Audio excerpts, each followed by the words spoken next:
دەواازەی سنووری نێودەوڵەتی حاجی ئۆمەرانە و ئاڵوگۆڕی بازرگانی تێدا بەردەوامە، بەڵام لەژێر چاودێری چڕی تەندروستی.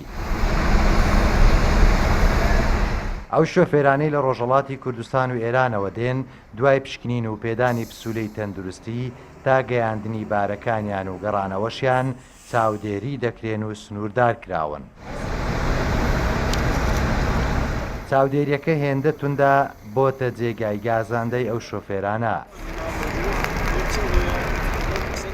فشاریان بۆیە ناوێ سیارەکان هەم خڕ دەکەنەوە تا ساعت 11 شەوێ هەمویان وێک ڕادەنێرنە خوارێ زۆر دەفشاردا ڕانە دەکات زۆر دەفشاردا ناتوانین بین نەخوار ناتوانین ساعتێکی بکەین دەڵێن کاکە خەومان دێ دەڵێ دەبێ بڕۆین دەستورە پێمان درراوە ئەوانش دەستورە پێیان درراوە دروستە بۆ نانخواردەوەی پێمان بێ دەماشێنەکەیدا سازی دەکەین و دەیخۆی نایەڵن دەڵێ کاکە تۆ ئێرانی مەزور لەو ئێرانەکە مەزورە دەڵێن نەخۆشی پێوە لەبەرەو نەخۆشی دەنایز مشکلی دیکەنێ.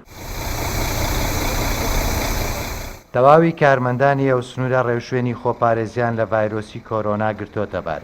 تیمەکانی تەندروستی لێرە لە 3 شوێن دانراون و جگە لە شۆفێرانی بیانی لە دوای هێنانی بارەکانیان پشکنین و چاودێری شۆفێرانی هەرێمی کوردستانیش دەکەن.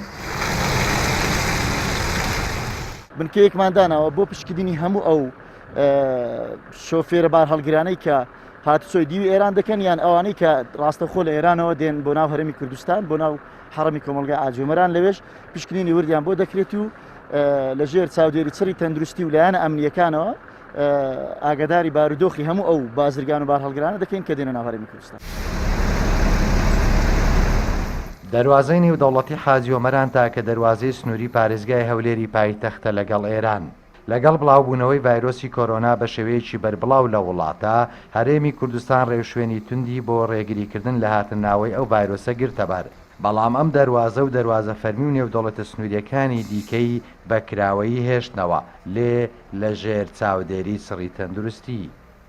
تەیفور محەممەد کوردستان 24 دەواازەی نێودەوڵەتی حاجی ئۆمەران.